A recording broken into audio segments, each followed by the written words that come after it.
जाना मानो गाव माबा न' थाबाय थागोन मालायखौसो होजायालै दिबा एता जालायलांबाय माला मोनजागोन ओंखामखौलाय दासो बर'बो थाङा न'आवनो थागोन ओंखाम थाब जाया नै ओंखामा जाफैयो जाया थाब जाया ओंखाम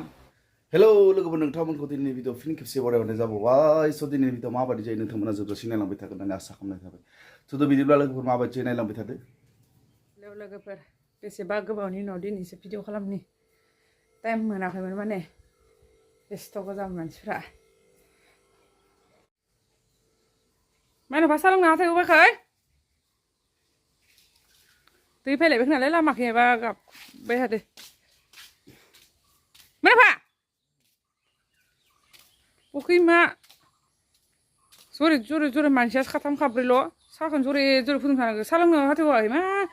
बेखौ फुजा जा बाल्थिं बायलाङा नामा एफा गोलाव मानसिया ज'नो मावनायखि मोखाङा बेसेबा गोबावनि उनाव दिनैसो नै माने बेस्थ' गोजा जाना दंमोन ना मानसिफोरा एस' गोननायाबो अल मेलायनाय इ बाल्थिं बोरायाव जनानै बाल्थिंखौ सेफाय होदो नोङो जि फिसा फिसा सोमसाबनाङा दै फैदों होननायखि दे आं दुगैनोसै मा आं बेलेगाव थांनायदो साहा बानायनि एसे गोबावानो बियो मा मोदोमा देरायोलाय फैनानै आन्दु फैगोन फेनाव थाफैगोन गरम बेनि थाखायनो इयो भिडिअ बानायनोबो बेस्थ' दे साहा लोंनो नागिरनाय मानोफा मा मोनसेलै माबार साहा लोंनांगौ नि गामसाया बिसिला लोगोफोर लाजिया नोङो गामसा जिलाखौनो बेरेफुं जाखिथिनो गामसायानो गरमाव दसे जिनिया दे लोङाबा थां लोंजोबसै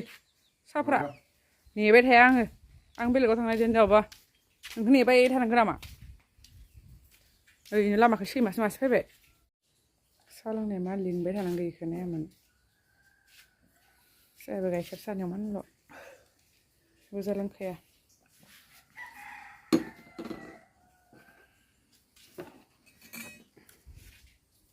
दै फैबाय थादोलै ओमफ्राय दैखौ सोरबा लाखिबाय थागोन खायसेनो खस्नो गैया मानो गैयानो बेकारनो दैखौ होननो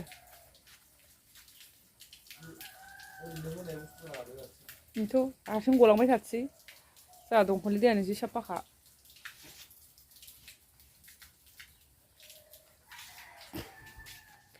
सान्दुं दुंनायामोन दिनै दिन थाबाय थानांगोन बोथोरा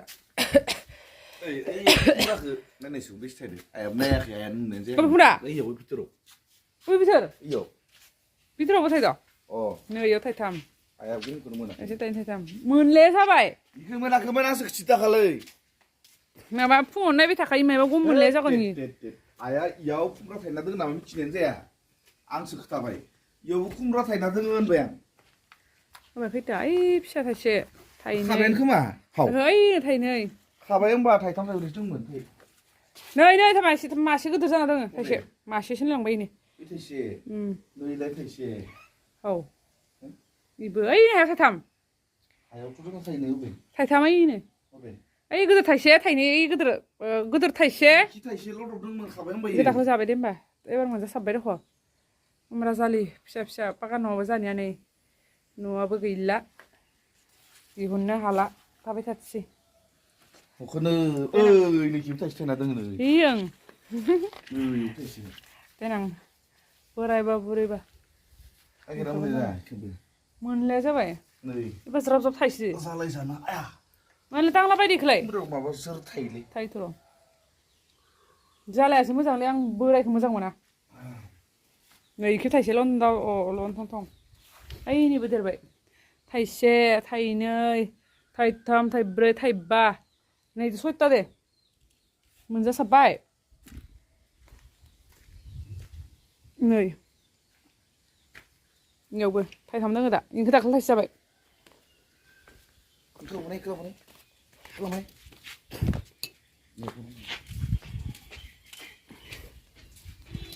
आं दुगैनोसै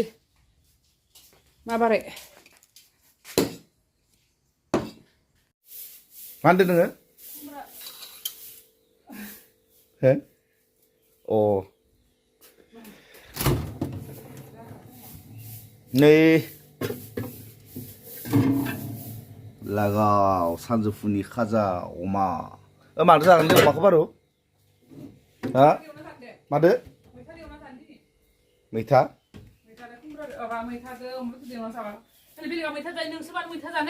मानो जायाखै मैथादो भाजा एव ओमफ्राय माबा ओंख्रिफोर संबानो जाबाय सं आं थांसै आंलाय माला जाया होनदोंखाय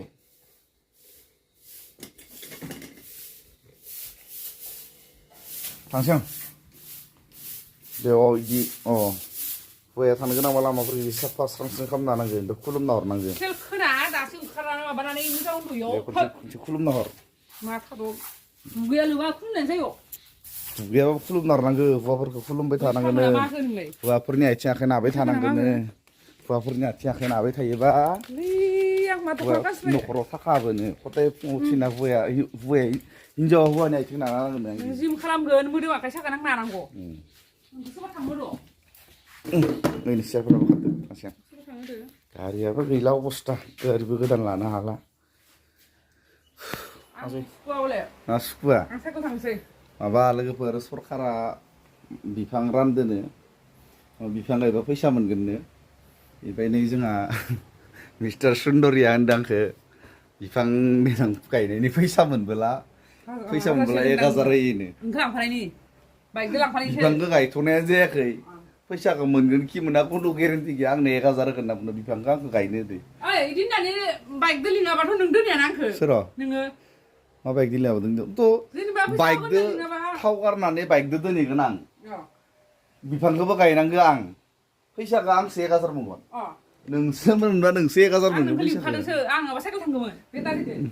साइकेल दे फै थब थब ओंखाम फैबाय आरो आं इमान गोबाव थानाया बे सरकारा बिफां राननाय लोगोफोर माने लायनो थाङो फैसा मोनलागि दामोन गायना दोननोसै बिफाङाथ' ओरैनोबाबो बिफां गायखानांगौ जोंनिनो मोजां बिफां गायोबा दे खार आं नेबाय थानाया खिन्थु इमान गोबाव दरजाया मारि मना लाया मायाव लाबोगोन बिफांखौलाय बिफांखौ मायाव लाबोगोन दे सानजौफु जानायखौ नों नुवाखै नामा 11ताल'सो जायाखै 11ता बारबाय मारैथोलै ओंखाम जानाङा होमबा ओंखाम उखैया होमबा मानसिया है फै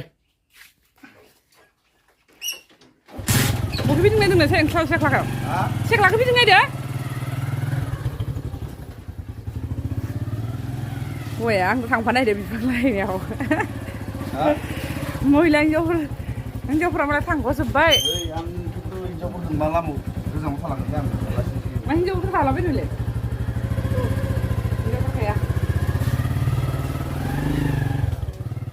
बे बिफां फांबाखौ लायनो थांदोंमोन लोगोफोर बेखौनो गायनांगोन सरकारनि बिफां थांगोना थाङाबा फिसा मा बिफां होनोबा बेखौबा गरम लोगोफोर मोनफैबाय एसे गरमाव गानफब जोमफब बरफ थांनो हाया मार गरम फेन लगायनोसै आं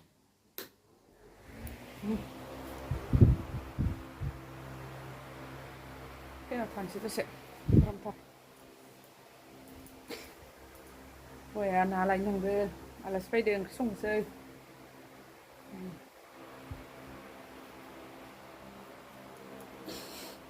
मा लाबोखो ना लाबोदो आलासिनो ना अमा बेदर जाया नालाय मा ना मोनदोंलै लकेल एसे सान्दुं बिफां गायगोन दायो बेलासि गायगोन दे आं ओंखामखौ संनोसै जाबाय ओंखाम दासो संनो हाबफायदो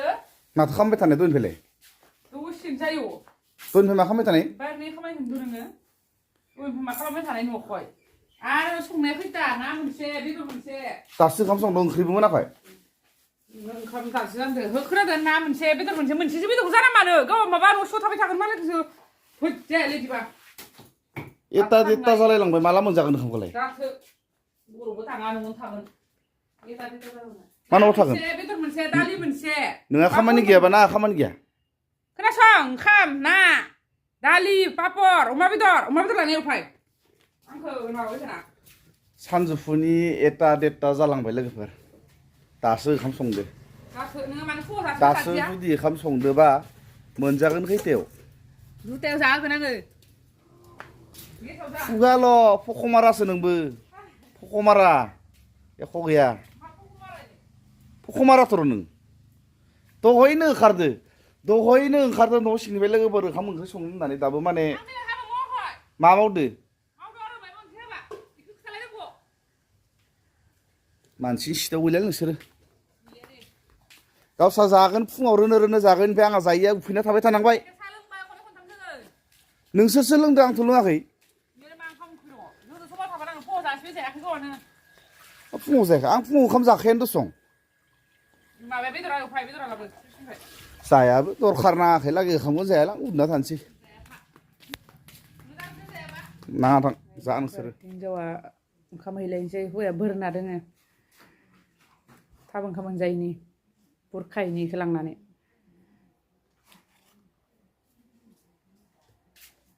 जायैनि फेनाव जाथोसै गरमाव बहा जाफैनो हानांगौ मस्थ' बोरसुला बुवा उबिलियो ओइ ओंखामा नै ओंखाम थाब जाया नै ओंखामा जाफैयो जाया जाया ओंखाम आराम सोलाबनाय समाव मिनिलायदो दासो दय जाया होनना बोर दोननाया दा मिनिलायद' नै मा लाबोदो नाय जा आराम साय सोरबा हिनजाव नोंनो फेनाव ओंखाम होफैगोन मा टाइमाव नों संफाद' दालि मोनसे इखि मोनसे एवनायखौसो ओइ सेल खोनाना माखौबा मिनिस्लुद जालायदो जाया होनना जायाबा मोजांसोमोन आं जाजोबगौमोन हारसिंनो आखाइ सुखाया नांगौमोन जायानो नै बुहाया जानाया बोरफ्लानानै थारमाने इयो टेटनि हिनजावा बुखाया दोननानै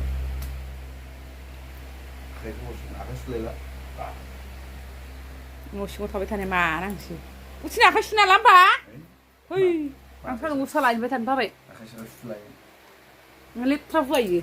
बोरफ्लानानै बिसाखानो माबानाय मा सैतान जानि बुहाया मा सैतान नै बोरफ्लायो ओंखामफोरखौ सम मोनजानांगौ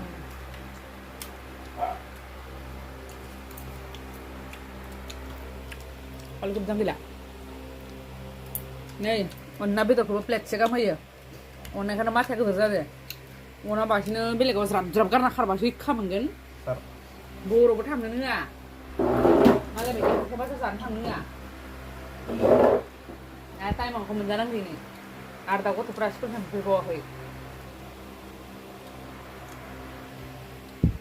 दा बेलदांदां जना जादा मा खांस्लिउ मेन देरलालै दुर्गा फुजायाव ड्रेस लानो होनना सानदोंमोन दुर्गा फुजाया खै माहा दंबायो मास मोनसेनि उनावनो जानोसै मारदों दुर्गा फुजाया नों आंनि अमाखौ इदिनो होनबाय थाबानो जागोन नामा हिनजाव दोनो नोंनि आंनि थायो आरो देथारनानै खावथाबना जानोसै हामदो थांसै आं लोगोफोर दिनैनि भिडिअखौ नायनानै नोंथांमोना जुदि मोजां मोनदोंबा लाइक शेयार कमेन्ट आरो लोगोसेनो साबस्क्राइब खालामना होबानो जाबाय आरो जाय आंनि भिडिअखौ दासिमबो साबस्क्राइब खालामाखै बिथांमोनाबो अननानै साबस्क्राइब खालामना होबानो जाबाय थांलायनोसै आं दा दागा थिखांनो नेक्स्ट भिडिअ लोगो मोनगोन लोगोफोर